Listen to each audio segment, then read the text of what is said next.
Survival changes after 45. Your joints aren't what they used to be. Your stamina isn't the same. Your recovery time from physical exertion? Forget about it. But here's what the tactical gear bros don't understand.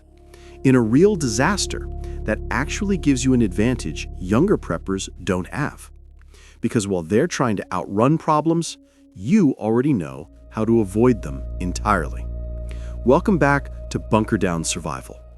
I'm going to show you the 7 silent survival skills that experienced preppers rely on, the ones that keep you alive when strength fades and speed fails. This isn't about denying reality. It's about understanding that Hollywood survival and real survival after 45 are completely different games, and you're playing the smarter one. Let me be direct. Most survival content is made for 25-year-olds who think they can carry 80-pound bug-out bags and sprint through the woods. That's tactical fantasy, not preparation. If you're over 45, you've already learned something critical that younger preppers haven't. Conservation beats exertion. Preparation beats reaction. Intelligence beats strength. Every single time. I've studied real-world disasters, from hurricanes to economic collapses. You know who survives longest? Not the strongest, not the fastest. The ones who think clearly, plan thoroughly, and avoid stupid mistakes. Your age isn't a liability, it's experience. You've lived through recessions, storms, supply shortages. You've seen enough to know when people are lying. You've developed the patience to prepare properly instead of panic buying. These 7 skills capitalize on everything you've learned. They work whether you're 45 or 75. They require 0 athleticism, and they're more valuable than any gear you can buy. The first silent skill is strategic energy management. This is the foundation everything else builds on.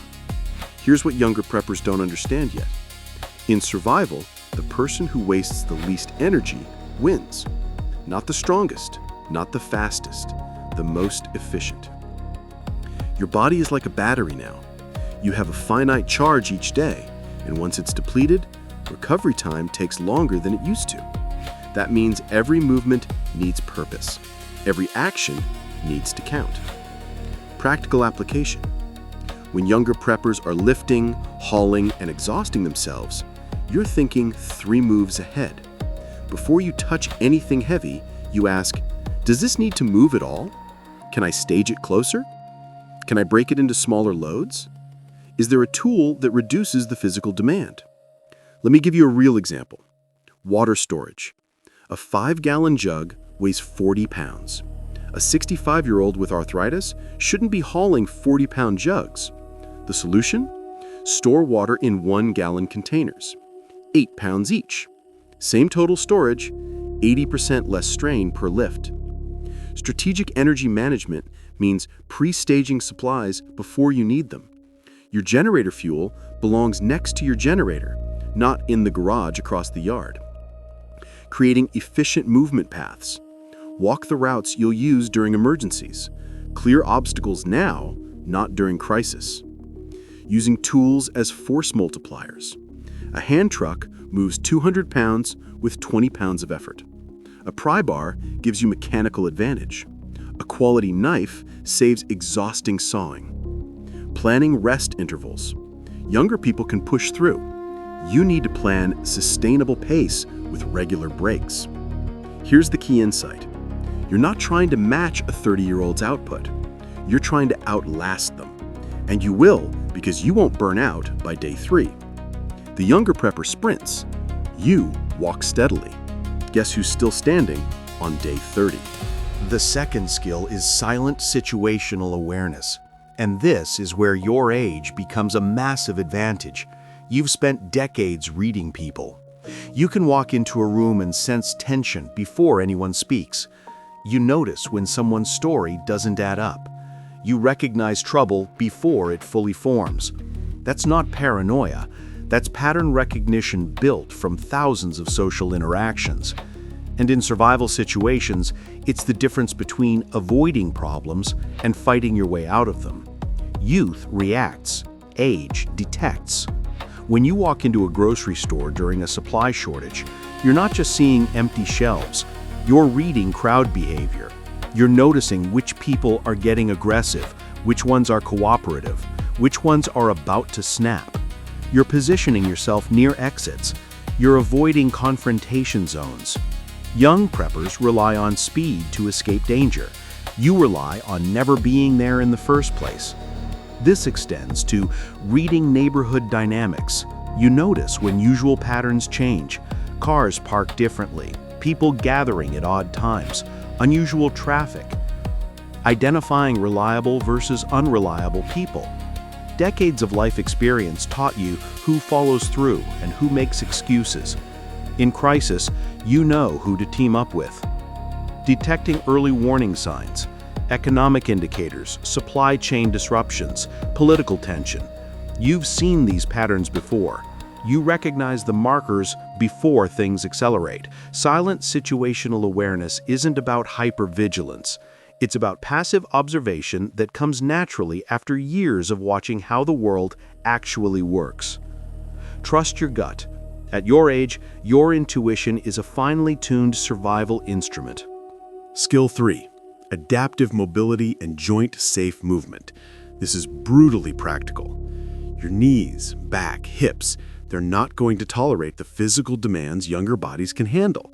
Accepting that isn't defeat, it's intelligent adaptation. Mobility and survival isn't about speed, it's about not breaking down. If you injure yourself moving supplies in week 1 of a disaster, you're compromised for the duration. Prevention is everything. Joint-safe movement principles. First, leverage over force. You learned this if you've ever done construction or manual labor. A pry bar moves a 200-pound object with 30 pounds of pressure. A furniture dolly rolls what you can't lift. Use mechanical advantage instead of muscular force. Second, proper body mechanics. Squat with your legs, not your back. Push instead of pull when possible. Keep heavy items close to your center of gravity. These aren't new concepts, but in survival situations, adrenaline makes people forget basics and hurt themselves. Third, staged movement. You don't need to move everything at once. Break tasks into manageable segments. Move supplies in phases. Rest between loads. Slow and steady beats injured and immobile. Fourth, environmental adaptation. If stairs are difficult, store essentials on one level. If kneeling hurts, use a garden kneeler pad or avoid tasks requiring ground level work. If grip strength is limited, use tools with larger handles or ergonomic grips. Let me be direct. There's no shame in modifying how you move. There's only stupidity in pretending you're 30 and injuring yourself as a result. I've seen 70-year-olds with hip replacements outperform 40-year-olds in sustained disaster response because they understood their limitations, adapted their approach, and never pushed into injury.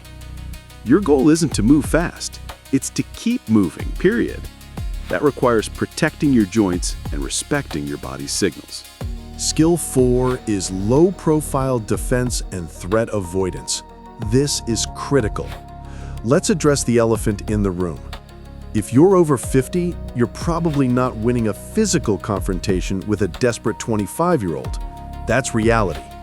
But here's the strategic truth. The safest fight is the one you avoid entirely. While younger preppers fantasize about tactical defense scenarios, you understand something more important. If you're in a position where you need to physically defend yourself, something already went wrong earlier in the decision chain. Gray man principles. Don't look like you have supplies. Don't look like a target. Don't look like a threat. Blend completely. This means no tactical gear in public, no Molly vests, no operator patches, no prepper signaling. You look like everyone else. Neutral vehicles. Your truck shouldn't scream prepared person with supplies. It should be forgettable. Quiet competence. You help neighbors strategically, but don't broadcast your full preparedness level. Avoidance over confrontation. Different route greater than defensive stand. Earlier timing greater than crowded situations. Distance greater than proximity. Threat prediction. Your decades of life experience give you an edge younger people don't have. You can predict aggressive behavior before it escalates. You know the signs. Desperate eyes scanning for targets, body language that signals intent before action, verbal escalation patterns, group dynamics that turn dangerous. You're not trying to de-escalate active violence. You're recognizing pre-violence and leaving before it manifests. Defensive positioning. When you can't avoid a situation entirely, distance is your primary defense. 20 feet beats any hand-to-hand technique. Barriers matter. Vehicles, counters, doors, anything between you and threat. Concealment versus cover. Bushes hide you, walls stop bullets. Know the difference. Multiple exits. You're always aware of 3 ways out of any location. Here's the mindset shift. Younger preppers think about winning confrontations. You think about never having them. That's not weakness, that's wisdom. And if physical defense becomes absolutely unavoidable, you're not fighting fair.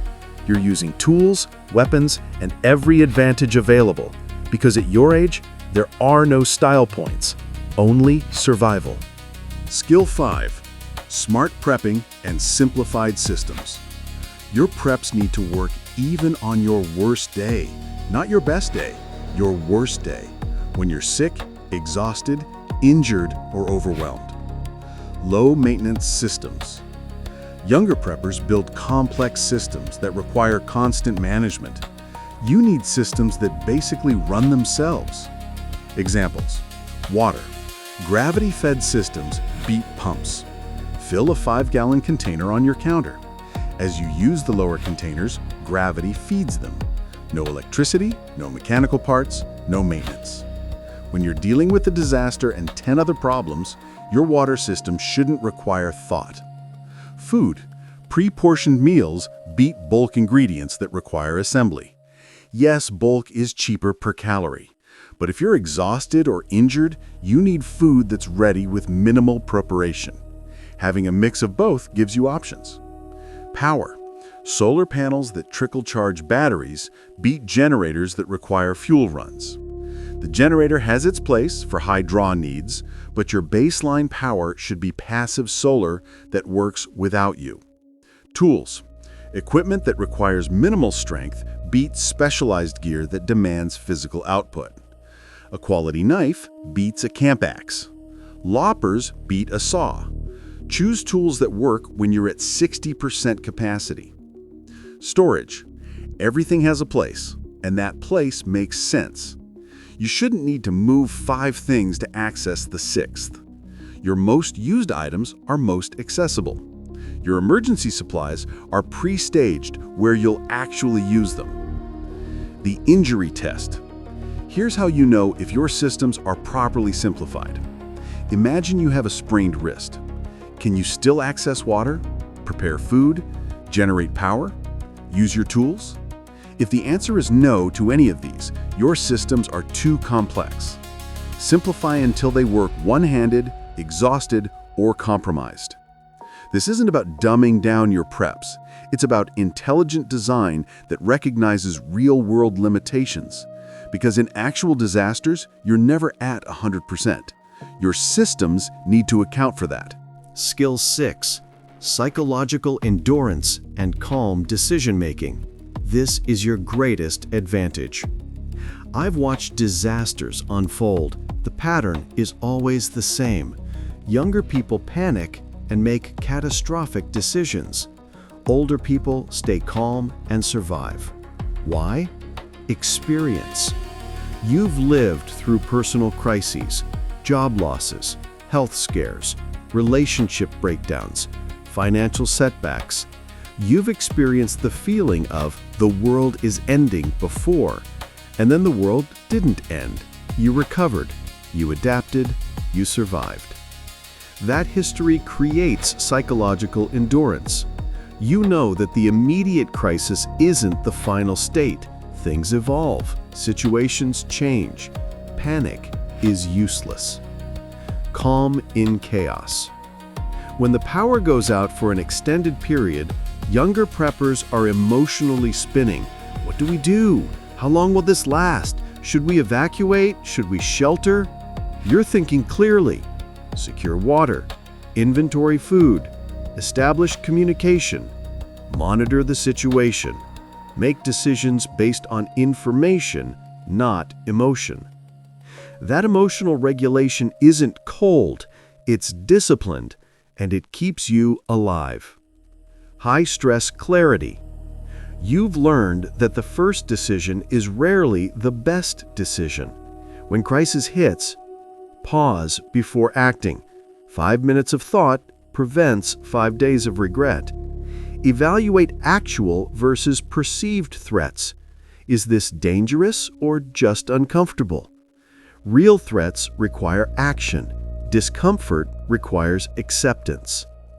Trust experience over instinct. Your decades of problem solving taught you that most emergencies have non-emergency solutions. Emotional control. Disasters create fear, anger, and desperation in others. You've learned to recognize these emotions without being controlled by them. When neighbors are panicking, you're a calm presence. That makes you a natural leader, not through force, but through stability. Experience-based judgment. You've seen enough to know government help takes longer than promised. People will surprise you, both good and bad. Most urgent deadlines aren't actually urgent. Simple solutions usually work better than complex ones. The biggest threats are often mundane: fire, falls, illness, not exciting ones like looters or warfare. This judgment prevents the dramatic mistakes younger preppers make, like abandoning a secure home because they think they need to bug out, then ending up vulnerable on the road. The truth? A calm mind outlives a strong body, every time. The seventh skill: social intelligence and quiet leadership. Survival is rarely a solo event. And at your age, you understand something critical.